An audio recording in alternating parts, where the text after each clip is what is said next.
I'm Anil Kumar. Welcome to my series on understanding numbers. In this video, we are going to talk about square numbers and we'll also try to understand UMCL model for problem solving. The question here is, which of these numbers are perfect squares? Explain using UMCL. And these are the numbers given to you. So let's first talk about UMCL model itself and then we'll discuss the solution. So in this model, first step always is to understand what the question is, right? So we'll divide it into 4 parts. U, as you can see here, means understand. So the first step is to understand.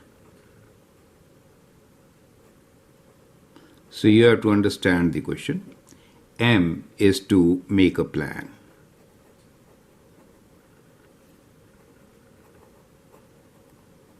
Once you have a plan in place, then you carry it out.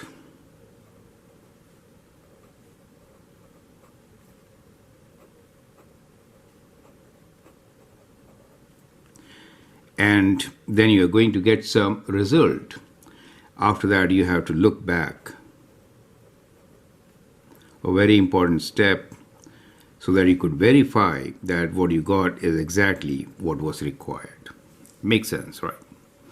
It is an excellent approach which can be used for any problem solving. Okay. Now let's get back to the question itself, which says, which of these numbers are perfect squares? Well, the term perfect squares may not be very clear to many. So let's understand this term also. What is, after all, perfect squares? Okay, so let me make a list of numbers which are perfect squares and then we'll talk about them.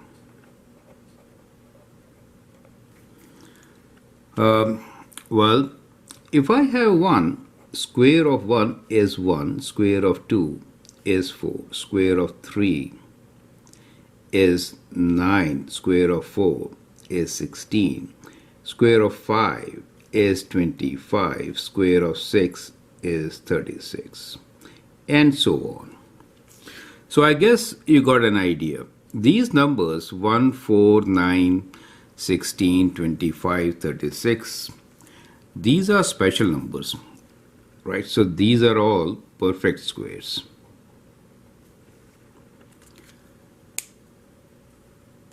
Now these perfect squares have a special property also, and that is, if I do square root of these numbers, for example, if I have 36 square root, for example, if I do square root of 36, I get number 6, right? So it's a whole number. Well, if I do square root of, let's say, 32, I get something else, right? Which is not a whole number. It is a decimal numbers. So what we also see is that the square root is a natural number, right? So we could write this.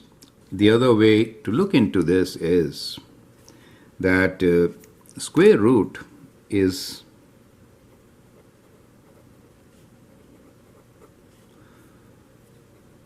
a natural number.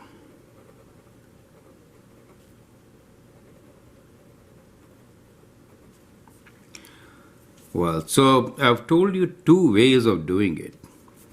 However, there is another very interesting way to understand squares, and the third way, which we'll not talk about, is what we are going to take up in this particular example as also our plan to solve the question, right? So the third way is to find the number of factors. Sometimes we'll ask this question in the chapter where we're learning about factors and multiples, right? So it's very relevant there. So the other way is to find the number of factors. Now, how does that help you to figure out whether a number is a square number or not? Okay, let's check it out. Okay. So let me use a different color to write factors. So number of factors I'll put in green for the numbers which we have here, right? Since we know these are square numbers, the factors of 1, we have only one factor, 1 times 1. For factors of 2, we could have, factors of 4, we could have 1 times 4, right? 1 times 4 is 4. Also, 2 times 2 is 4, right? So for 9, we have 1 times 9, and 3 times 3 is 9. So we have 3 factors. For 16, 1 and 16 is definitely a factor. 2 and 8 is a factor. And 4 times 4 is also a factor, right? So what you observe here is that the number of factors are odd.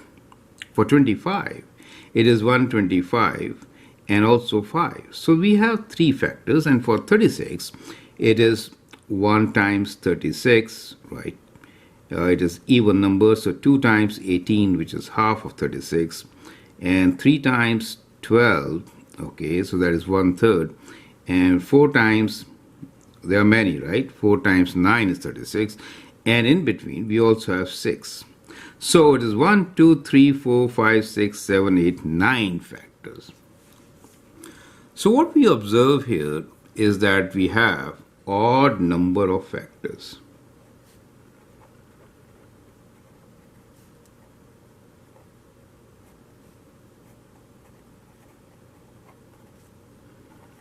Of square numbers. Does it make sense to you?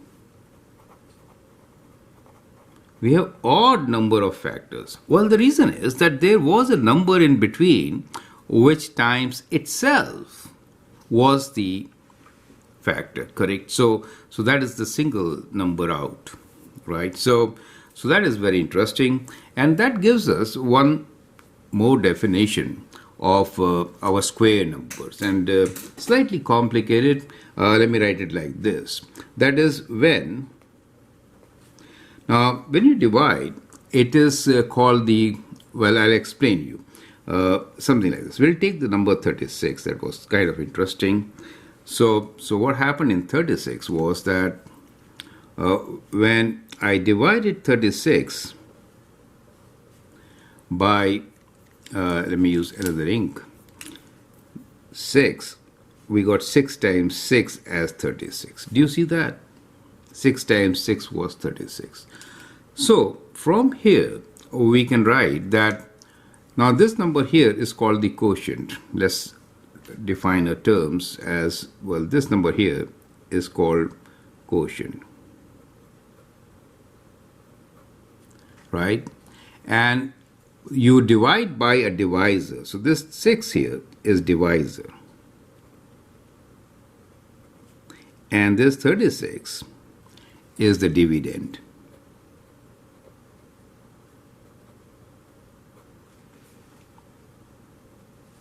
Right. So that is how we actually refer to these numbers. When you divide, you divide by a divisor, and what you get as a result is a quotient. So what you notice here is that the divisor and quotient are same. Do you see that? So that is a way to look into a square number, and we'll say when quotient is equal to divisor, the dividend is a square number. Does make sense to you? So divisor and quotient are same, right? So when that happens, then you get a square number, right? So with this, all of a sudden, we've got so many ways to figure out whether a given number is a square number or not. Perfect. Now, you could adopt any of these strategies to make a plan and solve your question. Does make sense to you, right? Okay. So now let's try to answer this question. So here, let's understand that we are given few numbers. So we are given the numbers, and these numbers here are 1, 24, 36, 64, 225 and 300. And we need to find which are square numbers.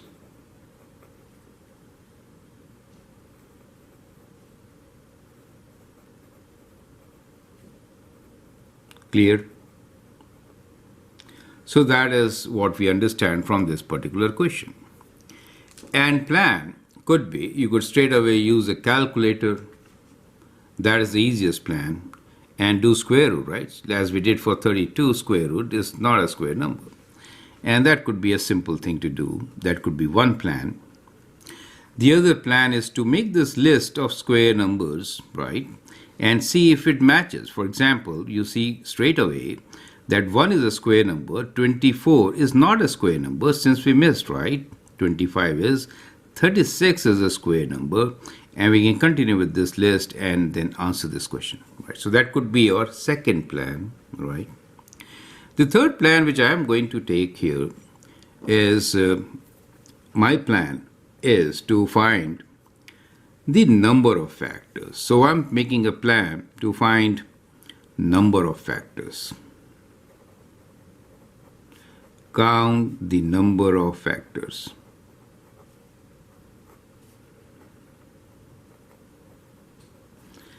And our criteria will be, if we have odd number of factors,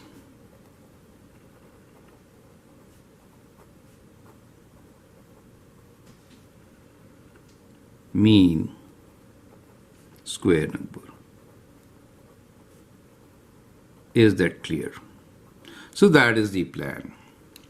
Perfect. So we are going to make every number we have to write down with these kind of factors. We are going to count them.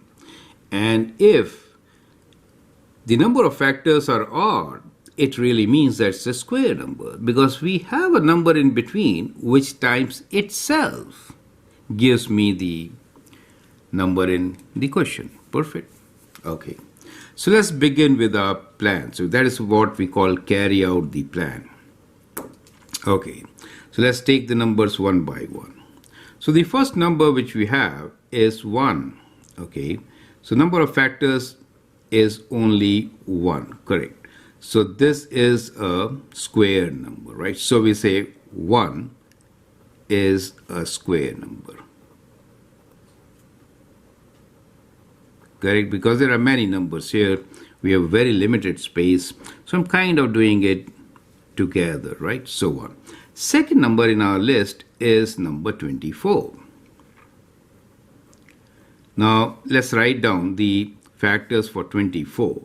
So we have factors like 1 times 24, okay, 2 times 12, 3 times 8, okay, 4 times 6.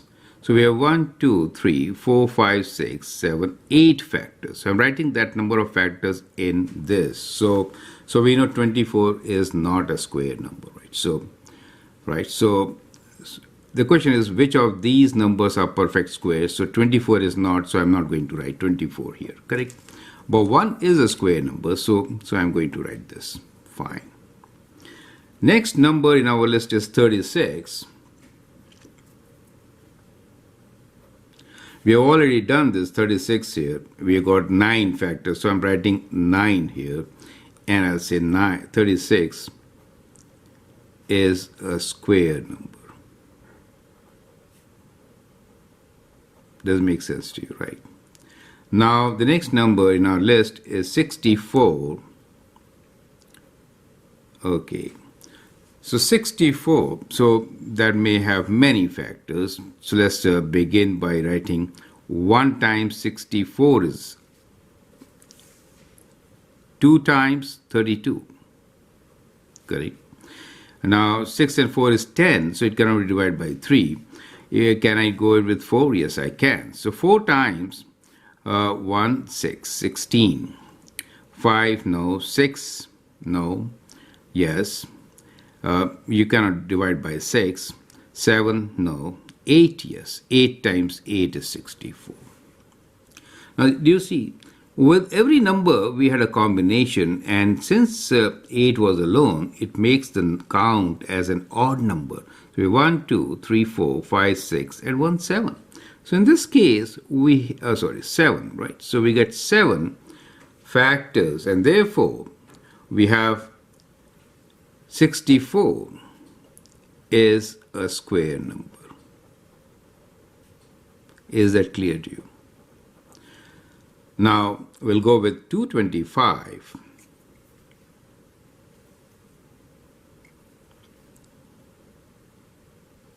So 1 times 225, it can go 2 to 4 and 1, 5, 9. So it will go with 9 and also with 3, right? So 3 times, let's divide by 3. 3 times 7 is 21, 75, right?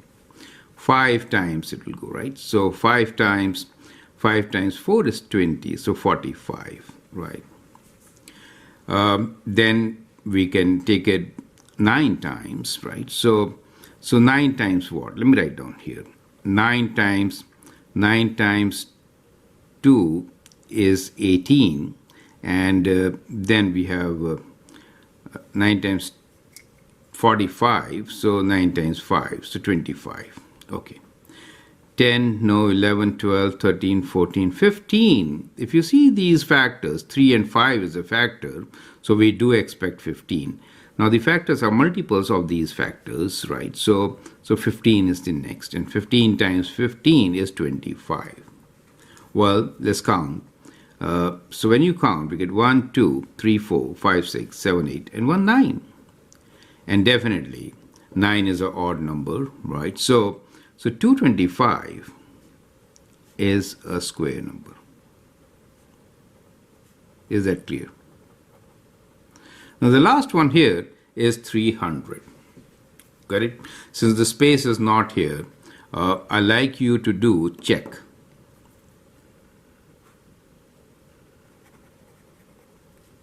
So write down the factors for 300 as we did here, and check if it is an odd number of factors or even number of factors, right? And then you will understand whether it is a perfect square or not, right? So when you check, you will find that it is not a perfect square. 100 is, but not 300, right? So that is not a perfect square. Perfect. So you have seen how we figured out which of these numbers are perfect squares and which are not. And you also understand our plan. First thing is to understand the question itself, and then M, make a plan, right? So understand, make a plan, carry out the plan, and then look back. And that is the result. So out of this list of numbers, we have 136, 64, and 225 as the square numbers. Perfect. Well, you should check using the factors of 300 and find out how many factors will 300 have. You'll figure out that it has even number of factors and it is not a perfect square. It's not a square number. Just to show you the result, we will also look into this calculator, and we can do square root of 300. So when I do that, I don't get a natural number. I get a decimal number, which is 17.32 something, right? So we can conclude that 300 is not a square number. Perfect. Okay, so what we have learned here is that a problem can be solved in many different ways. It is up to you to make a plan and then follow it. UMCL is excellent approach for problem solving. It can be used in many different ways, not only just mathematics. I hope this is going to help you in future. Feel free to write a comment, share my videos with your friends, and if you like and subscribe to them, that'd be great. Thanks for your time and all the best.